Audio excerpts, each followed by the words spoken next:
शिव, तुम ठीक है कहे थे। हाँ, इतना बड़ा जिम्मेदारी ई लड़की के ऊपर देना ठीक नहीं होगा।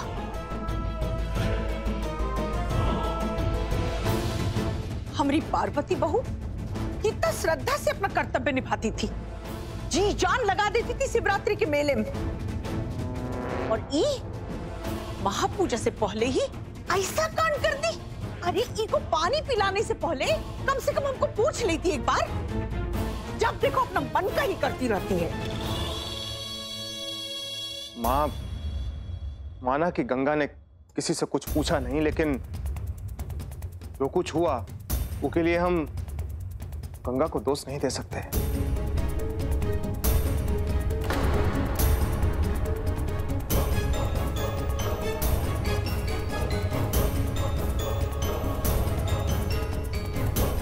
देखिए, गंगा किसी का तबीयत खराब होते हुए देखी तो उसका मदद कर दी, बस। अब इनमें बुराई का है।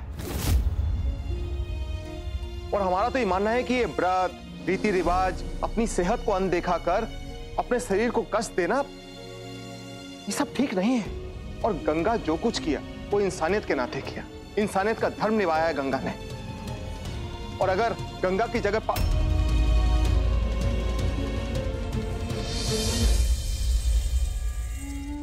हाँ मां, अगर गंगा की जगह अगर पार्वती होती तो वो भी यही करते।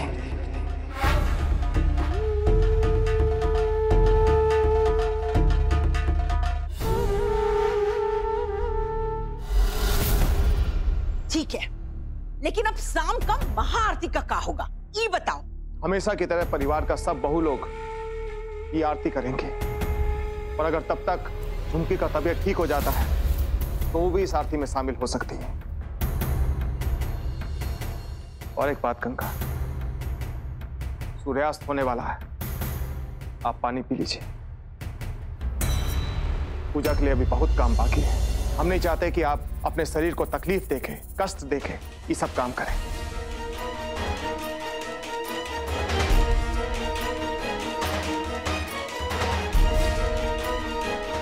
चलते हैं।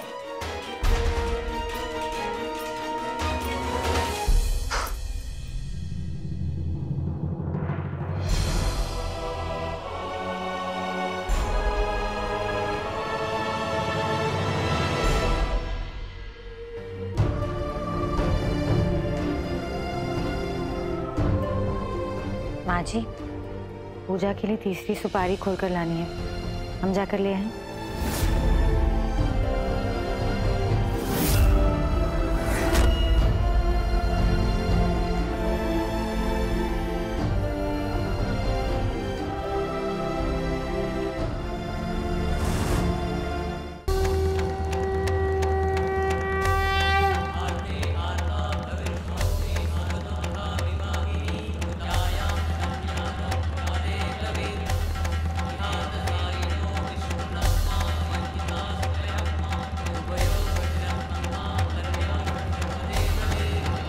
नमः शिवाय।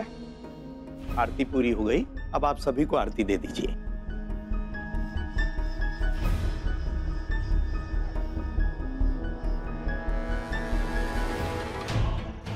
शिव शिव शिव शिव शिव शिव शिव शिव शिव।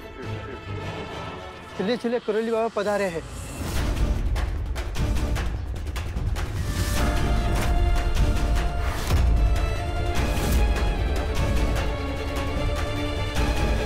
जब सावित्री ने हमें न्योता दिया ये कहकर कि शिव का पुनः विवाह हो गया,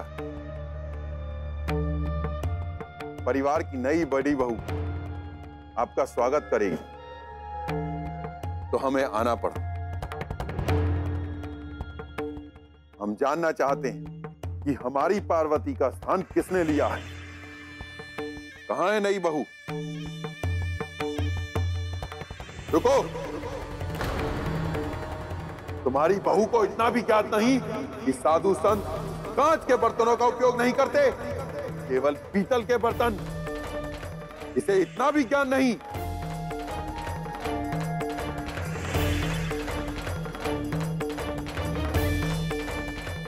अब हमें पता नहीं था बाबा जी, हम अभी जाकर पीतल के गिलास में पानी ले आते। ठहरो लड़की। कोई भी व्यक्ति जो पहला प्रभाव डालता है अंतिम होता है। तुमने जो किया उससे तुम्हारे व्यक्तित्व का पता चला। हम जान गए कि अपने कार्य के प्रति श्रद्धा और लगन की कितनी कमी है।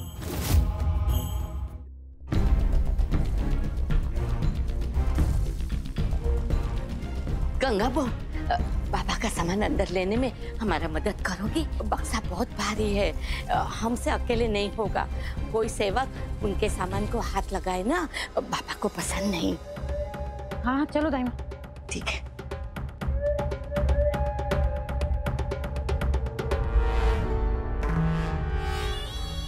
पापा का अपमान तो आपके हाथों ही करवाऊंगी जेठानी जी। फिर देखना, आपके नाम पे भी नफरत करने लगेंगे वो।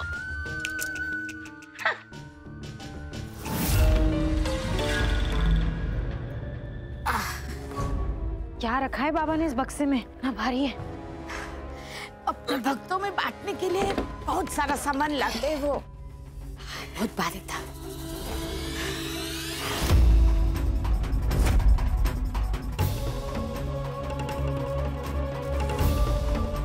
हे भगवान, ये तो पूरा गीला हो गया है। ये तो चाय का दाग लग रहा है। लेकिन इस कमरे में चाय लेकर कौन आया होगा? समझ ही नहीं आ रहा है गंगा बहू। हमने कहा था ना तुमसे कि तुम्हें बहुत संभल कर रहना होगा।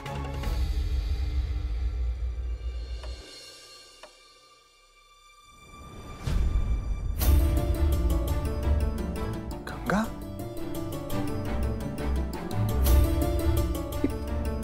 गंगा जमीन पर कैसे सो रही है? इनका गद्दा कहां गया?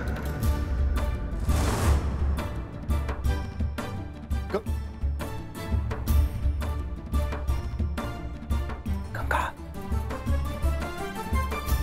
ये तो कपकपा रही है।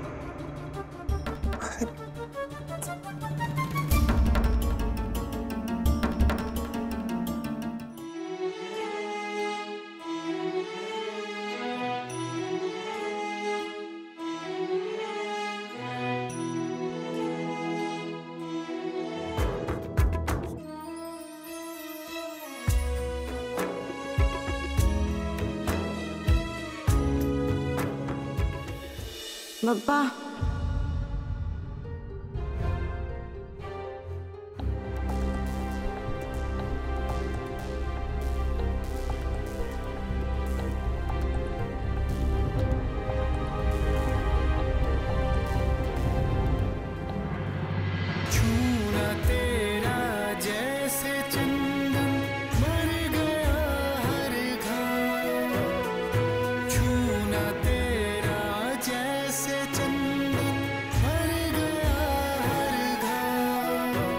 पार्वती की इच्छा थी शिवरात्रि मेले में शिवलिंग की स्थापना करें।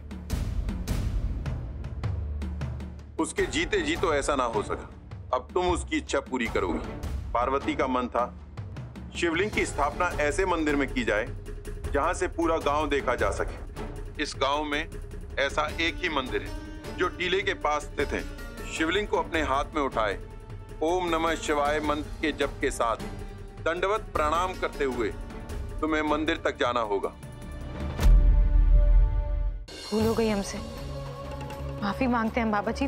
हम अभी जाकर दूसरा शिवलिंग ले आते हैं। बस की कोई आवश्यकता नहीं। अखंड ज्योति जलेगी आज शिवलिंग के सामने, किंतु याद रहे ज्योति बुझनी नहीं चाहिए।